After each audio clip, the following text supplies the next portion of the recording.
Kami masih membahas soal kelanjutan kasus kopi bersianida. Apakah barang bukti, saksi fakta maupun ahli yang dihadirkan di muka sidang sudah bisa menjadi titik terang kasus ini? Kami masih membahasnya bersama dengan Edi Dermawan Salihin, ayah dari almarhumah Wayan Mirna Salihin, juga Pak Reza Indragiri, ahli psikologi forensik, dan juga Pak Christopher Hariman, ahli digital forensik. Tadi menyambung pertanyaan sebelum jeda, Pak Reza. Kalau dari perilaku Jessica yang memindahkan paper bag, untuk menutupi, kalau kita lihat ada gelas di depannya, itu bisa menunjukkan satu kejanggalan atau tidak? Merujuk kejanggalan atau ahli mengatakan tidak lazim, tidak wajar. Begini, kita bisa mengatakan sebuah perilaku itu janggal atau tidak janggal, lazim atau tidak lazim, umum atau tidak umum, normal atau tidak normal, harus dengan dua pendekatan. Pilih salah satu. Pertama, perbandingan antar perilaku antar waktu. Jadi perilaku orang ini, terdakwa ini ketika mengunjungi kafe, dibandingkan dengan perilaku terdakwa ketika mengunjungi kafe pada waktu-waktu yang lain. Ditampilkan semua perilaku terdakwa itu dalam waktu yang berbeda-beda sehingga akan bisa kita takar apakah memang ada kejanggalan, ada ketidaklaziman. Itu kalau kita bandingkan perilaku si terdakwa antar waktu. Pendekatan yang kedua, bandingkan perilaku terdakwa dengan perilaku konsumen kafe lainnya. Ini konsumen A, ini konsumen B, ini konsumen C, dan ini terdakwa. Bandingkan, apakah kemudian bisa kita katakan bahwa perilaku terdakwa memang berbeda dengan perilaku para konsumen lainnya. Apabila itu sudah kita lakukan, maka kita akan bisa kemudian menarik simpulan. Apakah kejanggalan, ketidaklaziman, ketidakumuman, ketidaknormalan itu merupakan sesuatu yang terukur secara akurat atau bias? Nah, persoalannya, dengan segala hormat, saya menghormati setiap ahli yang hadir di persidangan. Saya yakin akan kompetensi keilmuan mereka. Tapi dengan segala hormat, pada dua sidang yang lalu, menurut saya tidak terjelaskan di persidangan itu. Apa yang tidak terjelaskan dengan baik di dua sidang? Metode yang digunakan oleh ahli untuk menarik simpulan tentang wajar tidak wajarnya perilaku terdakwa, lazim tidak lazimnya perilaku terdakwa. Di mana biasanya metode yang dilakukan oleh dua ahli di persidangan, atau ahli-ahli di persidangan? Contoh. Saya masih ingat ahli tersebut disebut oleh majelis hakim sebagai ahli psikologi klinis. Tapi secara lisan kemudian ahli mengatakan bahwa dia adalah seorang dosen lifestyle dan juga mengambil studi S2 di bidang manajemen. Saya terus terang jadi tidak bisa menakar ya. Apakah saya harus mereview atau menakar keterangan ahli ini dari sudut pandang psikologi kah? Dari sudut pandang manajemen kah? Dari sudut pandang lifestyle kah? Ketidakjelasan alat ukur ini yang membuat satu kemungkinan simpulan jadi bias. Itu satu. Yang kedua, harap diingat ahli didatangkan sesuai dengan kompetensi keilmuan. Dia tidak boleh sedikit pun menggunakan nalar awam. Perbedaan antara ahli, ilmuwan dengan awam adalah seorang ahli harus bisa menjelaskan secara metodologis. Apa yang berlangsung dalam pikirannya, apa yang berlangsung dalam kerjanya sehingga dia sampai pada sebuah simpulan tertentu. Penjelasan terkait dengan metode untuk menarik simpulan itu yang juga tidak terjelaskan selama persidangan tersebut. Ahli mengatakan setiap kali saya datang ke kafe saya amati perilaku orang. Observasi yang dilakukan awam berbeda dengan observasi yang dilakukan ilmuwan. Observasi ketika dilakukan ilmuwan merupakan sebuah langkah yang sistematis yang harus memiliki catatan yang rapi dan seterusnya dan seterusnya. Tadi dari segi keilmuan dan kedua metodologi yang digunakan oleh ahli itu diragukan oleh pandangan dari Mas Reza. Mungkin bukan diragukan, saya punya perspektif yang berbeda. Perspektif berbeda dari ahli yang memberikan keterangan. Mas Reza ini kan dia sekolah di bidangnya ya. Kalau saya nggak mau tarik panjang-panjang, kita bisa puyeng sendiri, pusing kepalanya ya. Apalagi pembicaraan Mas Reza yang ya tinggi lah, high class gitu. Kalau saya ngelihatnya simple, ya. Buat apa dia ngebohong baik itu di belakang kopi datang. Sedangkan waktu itu justru kopi itu dikurung oleh bag itu oleh dia, bahkan dipindahin salah satu bagnya itu dan dia kerja di situ. Kalau untuk Mirna, kenapa dia yang terima itu minuman kopinya juga? Saya sebagai ayah loh, nalurinya saya jalan, ya. Kemudian ada gerakan-gerakan yang dia buka tas segala macam, dia pelintir, dia masukin sesuatu, itu semua kelihatan. Cuman waktu masukinnya itu salahnya dia sendiri, dia ngebohong kok bagnya ditutup begitu. Dan dia bilang tidak sentuh gelas Mirna gitu loh. Tadi kan mau diputar di sini, tapi itu kita milik TV swasta lain. Tapi courtesy YouTube bisa kalau itunya nggak ada tulisan itunya. Nah itu dipindahkan. itu bukannya dipegang lagi, dipindahkan, itu kan bohong semua. Ya. Kemudian jam datangnya, dia bilang dia sudah ada di dia masih di jalan. Padahal jam 2 aja nih dia sudah ada di Olivier. Itu bagaimana ceritanya coba, logikanya. Jadi semua kebohongan dia ini membunuh dia sendiri, kasarnya begitu.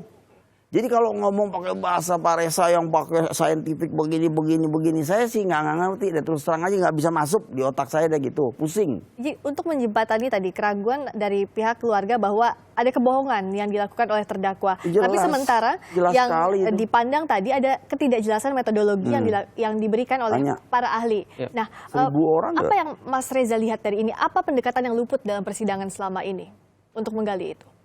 Perilaku manusia adalah perilaku yang kompleks.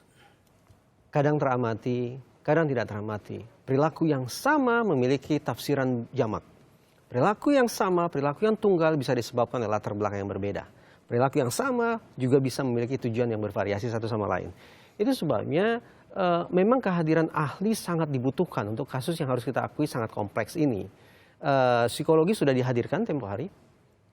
Kolega dari psikiatri juga sudah dihadirkan. Tapi agar bisa sah dan meyakinkan di mata hakim memang tidak cukup hanya dengan psikologi dan psikiatri, saya pikir.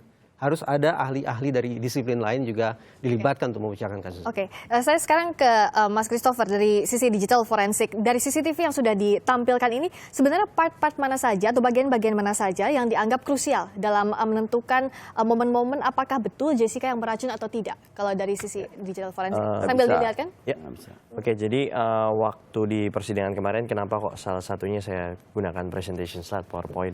Karena kalau kita prototip dari awal sampai akhir akan lama sekali. Jadi maka dari itu kan saya bikinkan kayak semacam video, yaitu mungkin bisa dilihat timeline yang ada. Ini adalah timeline ya, atau waktu-waktu ya, aktivitas waktu-waktu. Jessica setelah peletakan paper bag. Betul, setelah peletakan paper bag di sini, ya kan. Kemudian ini sebetulnya menjelaskan aktivitas di video ini setelah kopi disajikan.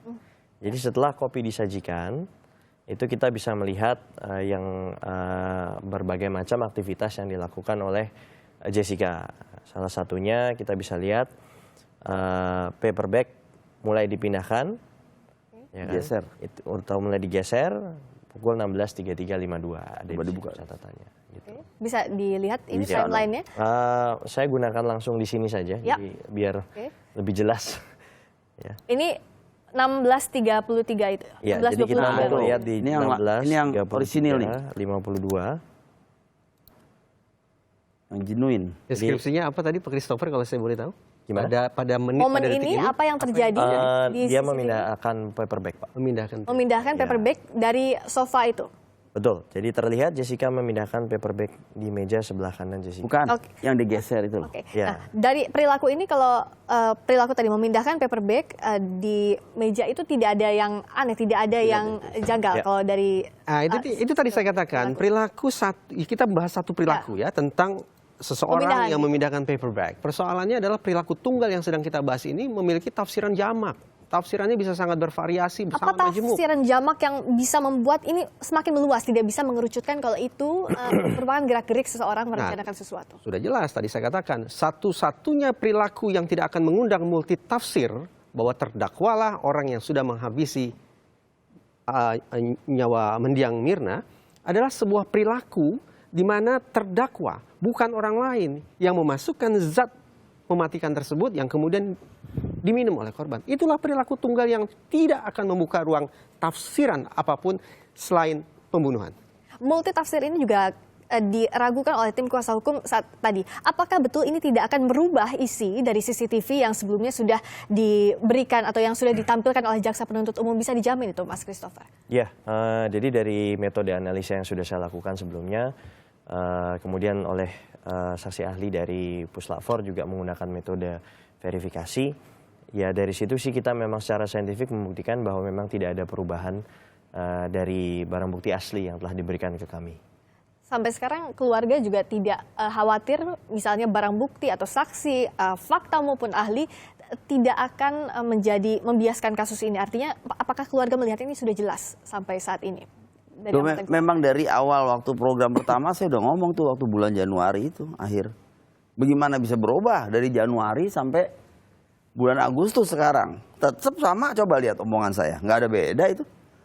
Jadi gini loh ya, originalnya ini nanti begini aja dibawa ke sidang. Kan nanti ada time waktu yang dimana. Timeline itu. Ya bukan. Waktunya Waktu. si Otto untuk datengin saksi-saksi. Nanti digital forensiknya sama-sama sama Pak Christopher atau Pak Nu akan membuka. Itu sama-sama. Nah dia bisa lebih bagus nggak atau gimana gitu. Nanti bisa diketemuin nggak yang aneh gitu. Kalau tadi Mas Reza mengatakan kalau psikologi saja tidak cukup, ahli psikologi atau ahli di bidang psikiatri saja tidak cukup, siapa lagi yang akan dihadirkan di muka sidang berikutnya besok? Ya enggak ya, besok saya belum tahu ya dari schedule-nya polisi ya. Cuma dengar-dengar ya ahli toksikologi yang kemarin Jessica Blaga sakit tuh. Nah kalau menurut saya sih ini udah gini loh ya, saya ini orang tuanya. Saya tahu deh, saya punya feeling udah 1 miliar %. Bukannya 100-200 yang saya bilang. Dia bunuh anak saya dengan, nanti kita bisa tanya sama dia kenapa itu dia bunuh itu. Saya nggak tahu juga ya. Dia ini kan orangnya saya lihat ada keanehan lah gitu. Jadi saya juga nggak tahu keanehannya apa. Tapi dia jelas bunuh si Mirna itu. Kalau dia nggak, kalau ini ya orang ini terskip nih. Orang nggak perhatiin nih mengenai bag itu. Itu bag itu bukan ditutup untuk supaya orang bilang, oh itu nggak kelihatan tuh, nggak melakukan apa-apa. Loh dia yang ngomong, bag itu nggak ada di belakang baru kopi datang. Saya ingin menambahkan boleh Pak Darmawan. Silakan. Boleh. Yang diutarakan Pak Darmawan barusan itu menggeser wacana diskusi kita. Dari yang semula berfokus pada perilaku sebagaimana terekam di dalam CCTV menjadi motif. Pak Darmawan mempertanyakan motif terdakwa mengapa sampai hati melakukan aksi sedemikian rupa yang didakwakan itu ya. Motif kejahatan termasuk pembunuhan hanya ada 2. Satu, motif instrumental. Bahwa seseorang menghabisi nyawa orang lain dengan tujuan yang tidak ada sangkut pautnya dengan suasana hati. Ya. Tidak ada amarah, tidak ada kebencian, tidak ada dendam kesumat dan seterusnya. Perilaku kejahatan atau pembunuhan dalam hal ini dilakukan untuk mendapatkan manfaat tertentu. Misalnya untuk mendapatkan harta, memperoleh popularitas, atau menutup-nutupi kejahatan yang lebih besar. Motif kedua adalah motif emosional. Nah, tinggal kemudian bagian persidangan mencari motif itu. Jadi ini kan masih dicari motifnya juga barang bukti yang mengarah kepada dakwaan dari jaksa penuntut umum terbukti atau tidak. Nah jadi kalau menurut dari sisi Mas Reza, apa yang harus dibuktikan di muka sidang, yang harus dihadirkan di muka sidang agar missing chain ini, agar rantai-rantai yang hilang dalam kasus ini bisa dibukakan? Apa yang masih kurang? Psikologi tidak berbicara tentang semua objek ya. Psikologi sebatas berbicara tentang perilaku. Tapi untuk menunjukkan perilaku Nah, itu apa yang masih kurang? Tadi saya katakan, andaikan para ahli dari digital forensik berhasil menunjukkan sebuah perilaku yang tak terbantahkan, bahwa inilah perilaku terdakwa ketika membubuhkan zat sianida ke dalam kopi yang kemudian diminum oleh mendiang Mirna, maka itu dari perspektif psikologi forensik itulah barang bukti yang tak terbantahkan. Kita akan tunggu sidang besok berlanjut. Tadi juga terima kasih sudah dihadirkan CCTV atau yang sudah dihadirkan di persidangan kemarin ya, kamera pemantau. Oke, sedikit saja. Ini Apa yang dihidupin aja Chris, yang diperlihatkan? ini nih Chris, biar Ini waktu kelihatan.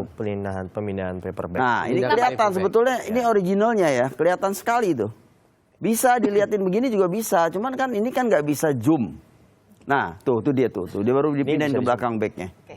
Nah yang dia bilang bag di belakang, kopi datang. Enggak, setelah dia beresin mindahin kopi dia baru pindahin. Kalau dia memang punya kebiasaan taruh di depan meja, nggak mungkin dong dia baru pindahin belakangan setelah dia kerja.